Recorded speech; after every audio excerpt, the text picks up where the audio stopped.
Ferrari punished on the opening day of the Singapore Grand Prix as Max Verstappen shows that he is a threat at the Marina Bay Circuit as Oscar Piastri bounces back from his bad Baku weekend to top the timesheets on Friday. From Racing News 365, my name is Nick Golding, and I'm delighted to be joined, as always, by lead editor Ian Parks. And Ian, it has been an eventful day and evening in Singapore. FP1, pretty smooth sailing, except for a brake fire Alex Albon, but that happened in the pit lane, so no stoppage required. Alex missed the remainder of that session. FP2 was much more chaotic. Two red flags, the first of which for debris on the circuit after George Russell crashed at turn 16. Then the second for Liam Lawson, who slammed into the wall at turn 17, came to a halt at the pit entry. Lots of debris needed to be cleared. His car also had to be recovered. And it's the Liam Lawson stoppage for the second red flag, which brings us on to the first talking point, because as the session was about to go green, Charles Leclerc released from the pit lane, from the Ferrari garage, directly into the path of Lando Norris. Norris sent into the pit wall, broke his front wing, and we've seen Ferrari handed a €10,000 fine for the incident. Ian, this is a pretty big fine for what happened, because we've seen at times this season and in recent seasons that for these kind of incidents during practice, the FIA normally take a loose look at it, normally just a slap on the wrist or a small fine, but €10,000, that's significant in F1. Now, this is about as obvious as you're ever going to get, Yeah. Nick, wasn't it? This was a slam dunk penalty simply because of the nature of the release. As you say, Charles Leclerc just allowed to go. Whoever that guy was at Ferrari, maybe they should deduct that €10,000 fine from his pay packet, because it was such a silly mistake to make.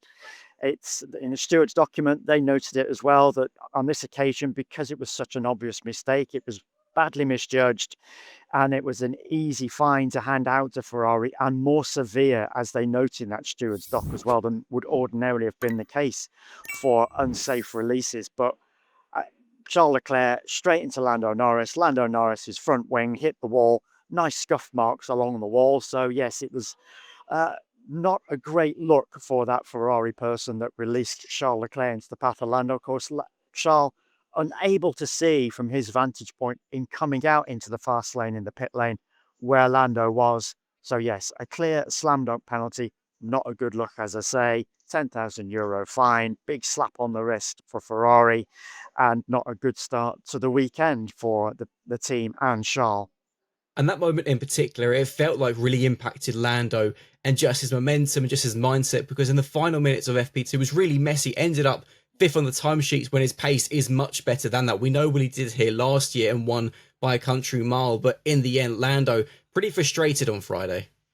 He was on it again, wasn't he? As you say, it really did seem to throw him off kilter, that incident, because up until that point, he'd been there or thereabouts, Yeah. comparable times to Oscar, looked decent throughout, both in terms of one lap and whatever kind of long run pace could be managed across FP2, bearing in mind the two red flags that caused a 22-minute delay. So it was heavily disrupted to the teams overall, not just Lando and McLaren, unable to get a proper read. But nevertheless, as I say, he was in the mix, not looking too bad.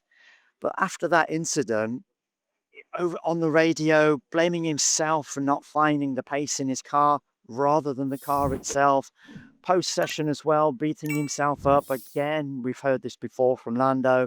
It was a bad day. He needs to do better, more to do going into the final practice session, which of course we know will not be representative because it will be a daytime session, whereas qualifying under the lights, of course, here at the Marina Bay Street Circuit, as was the case with FP2. So yeah, Lando, within himself anyway, more to find, because I do think that the car is in a decent window. Hard to say, though, if McLaren is going to be the team to beat, because Max Verstappen, and we're going to get onto him, I know, if I'm hopefully not stealing a little bit of your thunder in a potential build-up, just over a tenth of a second off the pace.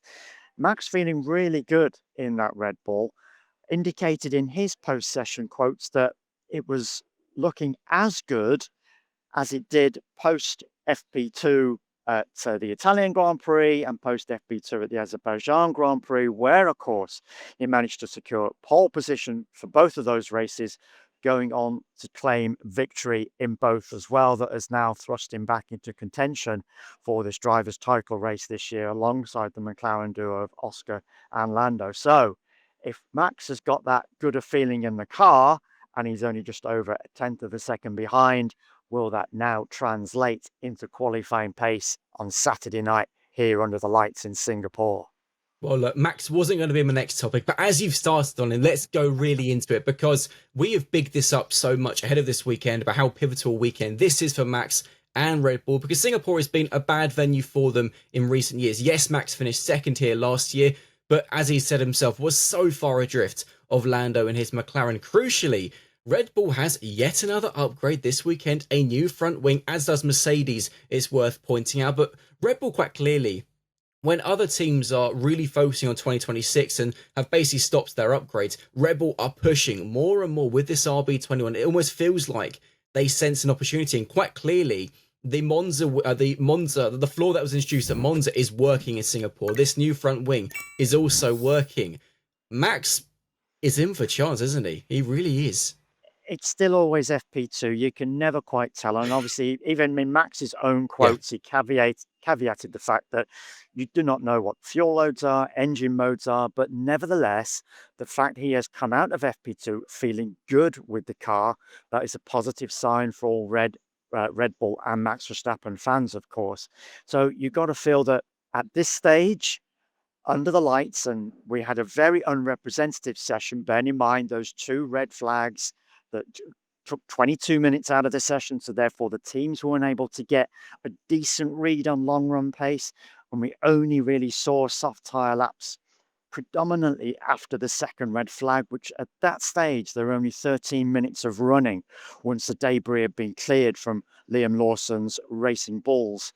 So as I say, it's real hard to get a proper read on the way FP2 should have been and has ordinarily been in the past, but nevertheless, at this particular stage, things looking okay for Max and Red Bull, but really difficult to get a good handle as to what the true pecking order is. Bearing in mind we had Isaac Hadjar up there as well, ahead of Yeah. Max Verstappen in second place on the timesheet. Fernando Alonso, fourth on the timesheet. He's looked good all throughout both sessions.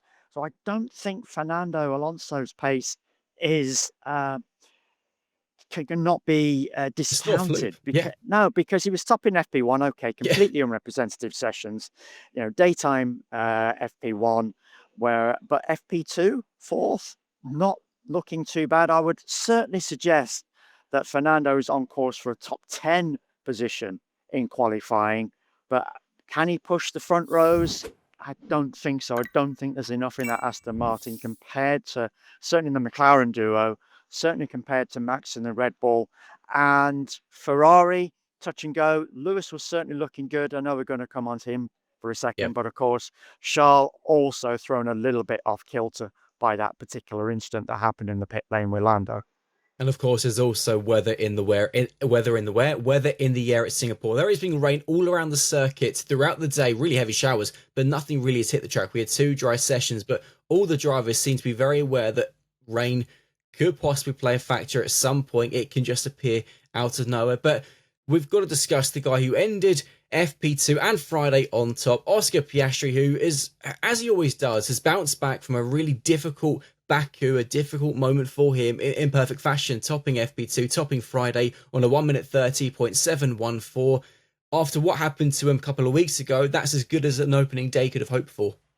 Yeah, exactly. But of course, Oscar's only really going to be happy if he has a completely clean weekend, produces a good qualifying, produces a good race result naturally to ensure that he keeps his nose comfortably in front of the chasing Lando Norris and now the back in contention, Max Verstappen. To go through the top 10 very quickly from FP2, it was Oscar Piastri on top, as we just mentioned, Isaac Hadjar in second, Verstappen in third, Alonso in fourth, Lando Norris fifth, Lance Stroll in sixth, so both Astons looking good, Esteban Ocon in seventh, Carlos Sainz in eighth, Leclerc ninth, and Hamilton seventh. So let's mention Hamilton, and we can mention Leclerc as well, because both Ferrari drivers have shown good pace.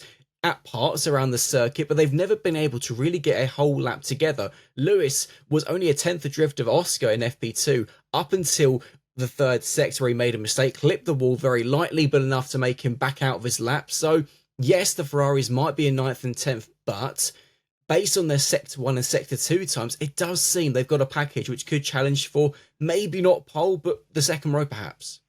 Yeah, it was noticeable that in the very short gap that we had between the first and second red flags, and there was only 5 or 6 minutes of on-track action, Lewis came out and produced a medium tyre run that at that stage placed him second on the timesheet behind the Haas of Esteban Ocon.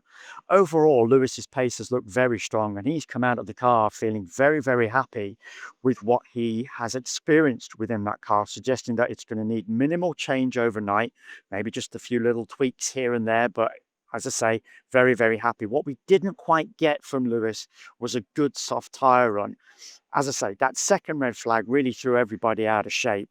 So when Lewis eventually hit the track on soft tyres, it was looking okay. Unfortunately for him, he had a brush with the wall, very minor brush, but that was enough nonetheless, just to throw him, as I say, a little bit out of sync with what he really wanted to do.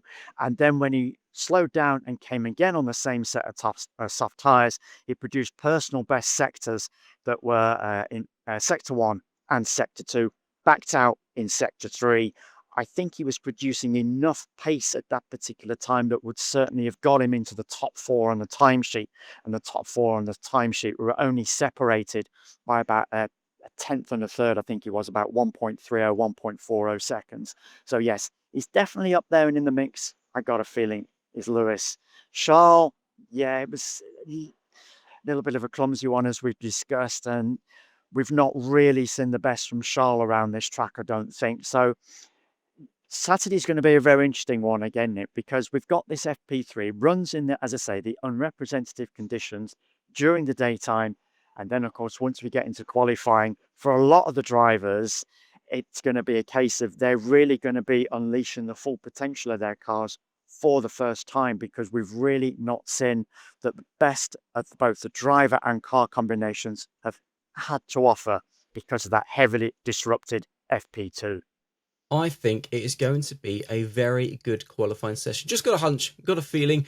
Ian, amazing stuff as always. For those watching this F1 update, please do smash the like button, subscribe to the channel, and comment below your thoughts on Friday and let us know who you think is going to claim at pole position. Be sure to join Ian and I after qualifying on Saturday as we will dissect everything that happens. See you later. Thanks for watching and listening. As always, folks, take care until the next time.